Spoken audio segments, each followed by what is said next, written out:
함께 나눌 말씀은 히브리서 1장 10절에서 14절까지 말씀입니다. 또 주여 태초에 주께서 땅에 기초를 두셨으며 하늘도 주의 손으로 지으신 바라.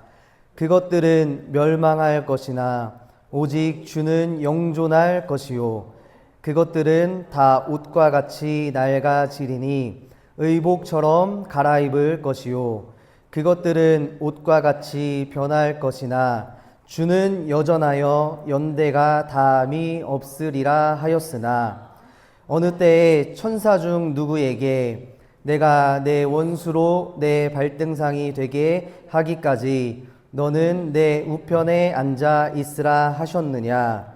모든 천사들은 섬기는 영으로서 구원받을 상속자들을 위하여 섬기라고 보내심이 아니냐. 아멘. 네, 히브리서를 계속 공부하고 있는데요. 오늘은 주보에 보시면 오늘 제목이 예수님의 영원하심이라는 주제로 오늘은 함께 말씀을 보려고 합니다. 히브리서 1장은 계속해서 예수님에 대해서 여러 가지로 말씀을 하고 있는데요. 오늘 10절부터 12절까지의 말씀을 제가 조금 이렇게 풀어보면 이런 내용입니다. 태초에 예수님께서 이 땅에 기초를 두셨고 창조자라는 말씀이시죠. 하늘도 주님의 손으로 지으셨는데 그 모든 피조물들은 결국에는 멸망하고 말 것이지만 주님은 영원히 존재할 것입니다 라고 말합니다.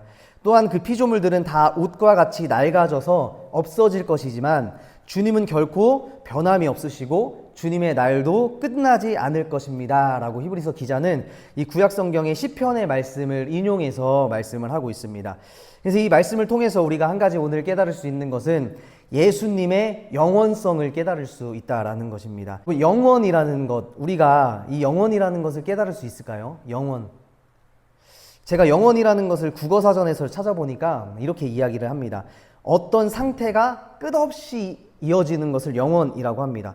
그리고 이 보편적인 진리처럼 그 의미나 타당성이 시간을 초월하는 것, 그러니까 시간이 없는 것, 시간을 초월하는 것을 영원이라고 한다고 합니다.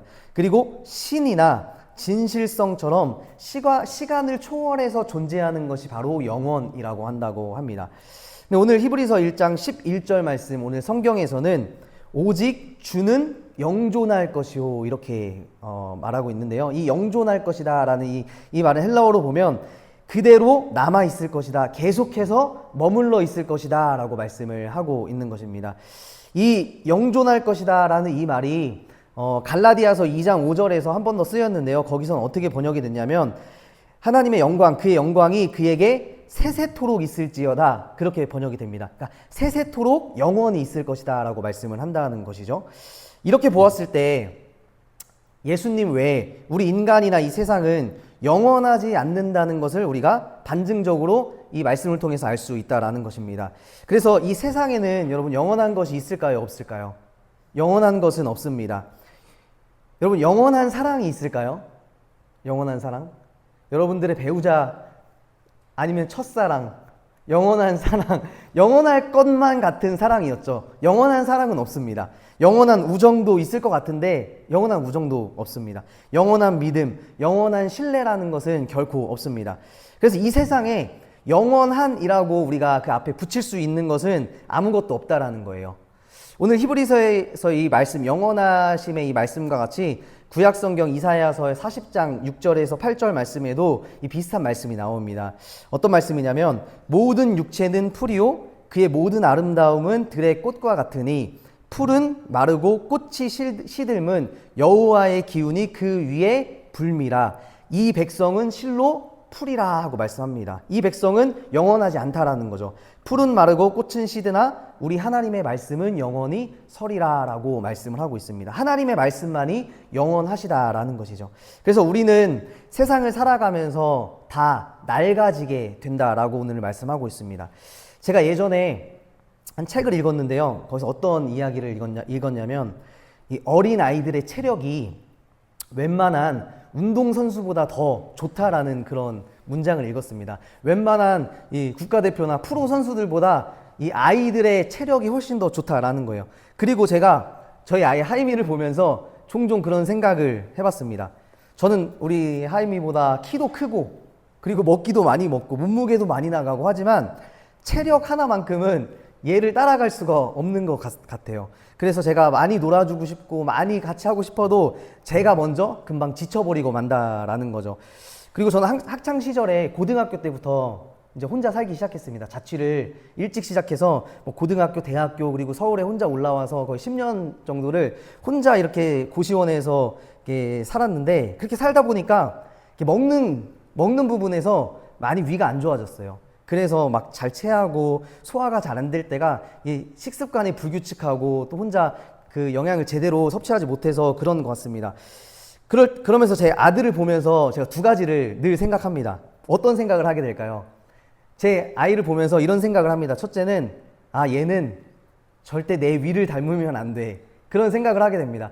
만약에 아이가 제 위를 닮아서 소화를 못 시키고 맨날 체해서 손을 따고 소화제를 먹고 하는 모습을 보면 제가 너무나 마음이 아플 것 같아요. 그리고 두 번째로는 내가 다시 깨끗한 몸으로 바뀐다면 얼마나 좋을까 이런 생각을 합니다.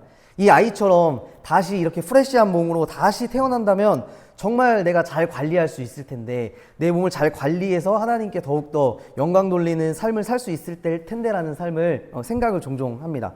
그런데 하지만 저의 이런 생각과는 상상과는 다르게 오늘 말씀에 따르면 하나님께서 우리의 몸을 점점 퇴화하는 몸으로 만드셨다라는 거예요. 이게 자연스럽다라는 겁니다. 제가 어느 의료 유튜브를 보니까 이렇게 이야기를 하더라고요. 우리 몸의 인체의 상승기는 20살까지래요. 20살. 그리고 20살부터 퇴화기가 시작된다고 합니다. 그러니까 20대가 가장 정점이고 그때부터는 우리 몸이 점점 퇴화한다라는 거예요. 더 직설적으로 말하면 우리 기독교는 시간관이 있는데 시작과 끝이 있다고 이야기를 합니다. 그래서 인간은 태어나자마자 어디로 향해 달려가고 있다라는 거죠? 죽음을 향해 달려가고 있다라는 거예요. 그러니까 아기가 응리응리 태어나면서부터 세상에 어떤 소망과 어떤 그런 미래를 가지고 태어나지만 기독교의 시간관은 태어나면서 이제 죽음을 향해서 달려가고 있다라는 겁니다. 아무리 관리를 잘한다고 해도 우리의 육신은 점점 낡아가는 것이 정상이고 하나님의 질서, 피조물의 질서라는 것입니다. 그래서 오늘 히브리서 1장에서는 세상의 창조자이시고 구속자이시고 천사보다 뛰어난 이름을 가지신 분이라고 예수님을 말씀하시고 오늘 마지막으로 영원히 존재하시는 분 바로 예수님이라고 오늘 말씀하고 있는 것입니다. 태초 전부터 계시고 예수님은 이 세상이 끝나는 날까지 그리고 이 세상이 끝난 이후에도 영원히 계시는 분이 바로 우리 예수님이시다라는 것이에요. 여러분 요한계시록에 보면 예수님을 종종 표현하는 말이 있습니다. 어떤 말이냐면 이제도 계시고 전에도 계시고 장차 오실 이라는 말씀을 많이 하시죠. 그리고 또 나는 알파와 오메가요 처음과 마지막이요 시작과 끝이다 시작과 마침이다 라고 말씀합니다. 이 모든 표현들이 예수님의 영원을 표현한다라고 볼 수 있어요. 예수님이 영원히 계시는 분이시라는 거죠. 요한복음에 보면 예수님께서 이제 성육신 하셔서 요한복음에 이제 살아가시면서 예수님께서 항상 이렇게 말씀하신 적이 있어요. 나는 선한 목자다. 나는 진리요 생명이다. 이렇게 말씀하시는 본문들이 있습니다. 이것을 신학적인 용어로 에고 에임이라고 하는데 쉽게 말하면 I am 선한 목자 이렇게 이야기하는 거예요. 나는 선한 목자다 얘기를 하는 겁니다. 이 요한복음을 이 시간에 함께 찾아보면서 좀 밑줄을 그셔도 되고 제가 장절을 말씀드릴게요. 요한복음 6장 35절 말씀에 보시면 예수님께서 이렇게 말씀하세요. 나는 생명의 떡이다 라고 말씀하세요.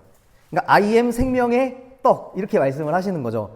나에게 오는 자는 결코 줄이지 아니할 터이고 나를 믿는 자는 영원히 목마르지 아니할 것이다 라고 말씀을 하십니다. 그리고 요한복음 8장 12절에 보면 예수님께서 또 말씀하여 이르시되 나는 세상의 빛이다 라고 말씀하십니다. 나를 따르는 자는 이제 어둠에 다니지 아니하고 영원히 이제 생명의 빛을 얻을 것이다 라고 말씀을 하고 계세요. 세 번째로 요한복음 10장 7절에 보면 나는 양의 문이다 라고 말씀을 합니다. 양의 문. 그리고 10장 11절 말씀에 보면 나는 선한 목자다 라고 말씀을 합니다. 선한 목자는 그래서 양들을 위하여 목숨을 버린다 라고 말씀을 하세요. 다섯 번째는 11장 25절 26절 말씀에 보면 아주 유명하죠. 예수께서 이르시되 나는 부활이요 생명이니 나를 믿는 자는 죽어도 살겠고 무릇 살아서 나를 믿는 자는 영원히 죽지 아니할 것이다 라고 말씀을 합니다. 예수님의 영원성을 이야기하는 것입니다.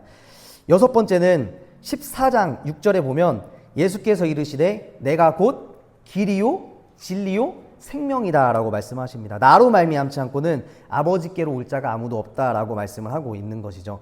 마지막으로 15장 1절 5절 말씀에 보면 나는 참 포도나무요 아버지는 농부라 라고 말씀을 하세요. 그러니까 이 모든 예수님께서 말씀하신 7가지의 이 말씀을 통해서 예수님 스스로가 나는 영원한 자다라고 예수님의 영원성을 자기 계시적 이런 증언의 말씀을 통해서 사람들에게 말씀하고 있다라는 것입니다. 그래서 이 예수님의 말씀과 오늘 이 히브리서의 말씀을 통해서 우리는 예수님의 영원하심을 깨달아야 할 줄로 믿습니다. 그래서 내게 오는 자는 영원히 목마르지 아니할 것이고 생명의 빛으로 어둠에 다니지 아니할 것이고 나의 문으로 들어오면 영원히 구원을 받을 것이고 예수님은 양의 영원한 생명을 보살피시는 목자라는 것을 기억하시고 또 예수님 안에 거하면 많은 열매를 맺을 것이라고 말씀하신다라는 것입니다. 이처럼 예수님은 영원하신 분이세요. 근데 예수님만 영원하신 분이면 우리에게 사실 의미가 없죠. 사실 우리는 다 썩어 없어질 존재들인데 예수님만 영원히 계시면 무슨 소용이 있겠어요. 예수님께서 우리에게 말씀하신 것은 예수님과 함께 상속자로 세움받은 우리 성도님들 또한 우리 또한 예수님처럼 영원한 삶을 누릴 수 있을 것이다 라고 성경은 우리에게 말씀하고 있다는 사실이 중요하다라는 것입니다. 그래서 우리가 지금 몸이 아프고 조금 불편하고 우리의 육신이 비록 낡아지고 있지만 어떻게 보면 우리가 이 세상에 태어나서 지금 죽음을 향해 마지막으로 달려가는 그 길에는 영원히 계시는 하나님, 예수님의 품으로 달려가고 있다는 것을 우리 기독교인들은 믿고 소망하고 의지하기 때문에 우리 기독교인들은 죽음이 두렵지 않은 것이에요. 세상 사람들은 죽음을 무서워해서 세상에서 돈을 모으고 명예를 더 얻으려고 하고 자신의 이름을 남기려고 하잖아요. 근데 우리는 그것이 아니라 오직 영원히 계신 그 예수님 앞에 나아가는 우리 성도들이라는 것을 늘 기억하고 나아갈 때 죽음도 무섭지 않고 두렵지 않고 소망으로 나아가는 우리 성도님들 다 되시기를 바랍니다. 그래서 우리가 오직 예수 그리스도 안에 있을 때만이 영원한 구원을 누릴 수 있다라는 것이에요. 우리의 육신이 비록 낡아가지만 예수님과 영원히 함께 하셔서 또 이번 한 주간도 예수님의 영원하심을 또 체험하시고 나아가셔서 하나님이 부르신 자리에서 열심히 하나님이 주신 소명을 잘 감당하시고 살아가시는 여러분들 다 되시길 주님의 이름으로 소망합니다. 마지막으로 마태복음 28장 20절 말씀에 내가 세상 끝날까지 너희와 항상 함께 있으리라 라고 예수님께서 말씀하셨어요. 세상 끝날까지 너희와 항상 함께 있으리라, 영원히 너희와 함께 있으리라 말씀하시고 우리에게 약속하신 그 주님의 말씀을 늘 기억하시고 예수님과 동행하시면서 인격적으로 교제하시면서 걸어나가시기를 주님의 이름으로 소망합니다.